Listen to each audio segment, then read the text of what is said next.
사랑하는 성도 여러분, 오늘도 주님이 힘 주시고 새날에 소망 주시기를 기도합니다. 오늘의 만나입니다. 오늘 우리에게 주시는 하나님의 말씀은 누가복음 12장 51절 말씀입니다. 새번역 성경으로 읽겠습니다. 너희는 내가 세상에 평화를 주러 온 줄로 생각하느냐? 내가 너희에게 말한다. 그렇지 않다. 도리어 분열을 일으키러 왔다. 아멘.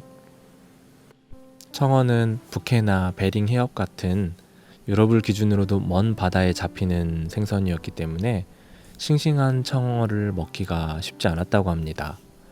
배에 싣고 오는 동안 대부분 죽었기 때문이죠. 살아있는 청어는 냉동 청어에 비해서 2배 정도 비싼 값에 팔렸다고 합니다. 그런데 어느 때부터 살아있는 청어가 영국 런던에 있는 수산시장에 대량으로 공급되기 시작했습니다. 그 비결은 수조에 청어의 천적인 물메기, 곰치라고도 하는데요.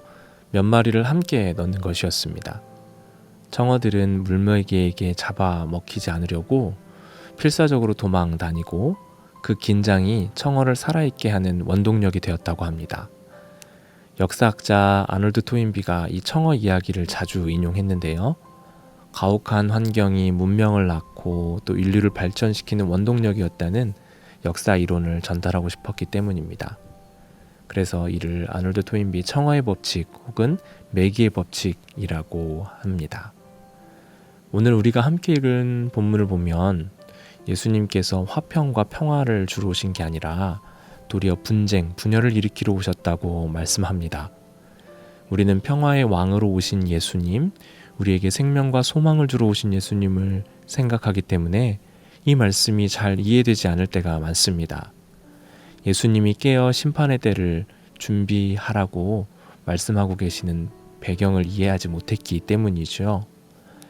자신의 영혼이 병들어 죽어가는 줄도 모르고 망해가는지도 모르고 회개하지 않고 있던 사람들이 화평과 평안 상태에서 그냥 그렇게 죽어가지 않도록 예수님은 분쟁하게 하십니다.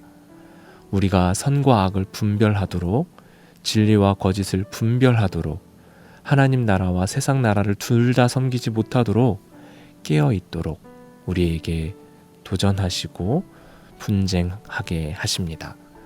따라서 예수님은 우리를 괴롭게 하려고 분쟁을 주시는 것이 아닙니다. 우리를 살리는 생명과 소망의 일을 위해 도전하시고 우리에게 말씀하고 계십니다. 때론 우리의 삶이 고되고 지칠 때 우리에게 일어나는 일을 통해 우리의 영혼이 살아나고 주님의 뜻을 우리의 삶으로 살아낼 수 있는 계기가 되었다면 그것은 아마도 청어의 법칙처럼 우리를 죽이는 문제가 아니라 살리는 문제가 되었을 것입니다. 그래서 예수님이 우리에게 주시는 분열 또는 분쟁은 생명과 영혼을 위해 노력하게 만들고 죽어가던 우리를 다시 살게 만듭니다. 사랑하는 성도 여러분, 오늘도 그리고 이번 한 주도 주님이 주시는 위로와 소망, 그 주시는 힘을 따라 살 때 생명과 복음으로 우리의 영혼을 일깨우며 세임받아 살아가는 복된 시간 되시기를 간절히 바랍니다. 기도합니다. 하나님, 우리의 영혼이 병들어 죽어가더라도 그저 평안을 선포했던 이스라엘의 거짓 선지자의 모습이 아니라 일어나라 깨어나라 그리고 분별하며 살라고 우리에게 찾아오신 예수님의 사랑을 기억합니다.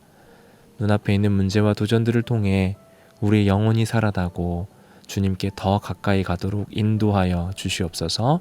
예수님의 이름으로 기도합니다. 아멘. 성도 여러분 축복합니다. 오늘도 복된 하루 보내세요.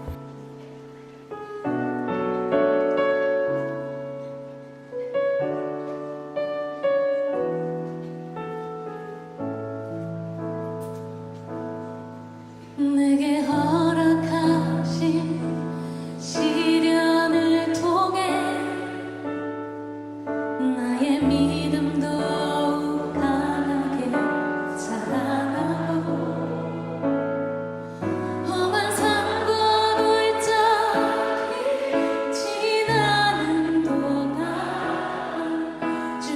가까이 나를 이끄시네 내가 겪는 시험이 어렵고 힘겨워도 내 주님보다 크지 않네 내 앞에 변화가 달라지지 않으랴 주가 나로 바다 위 걷게 하니 나는 믿네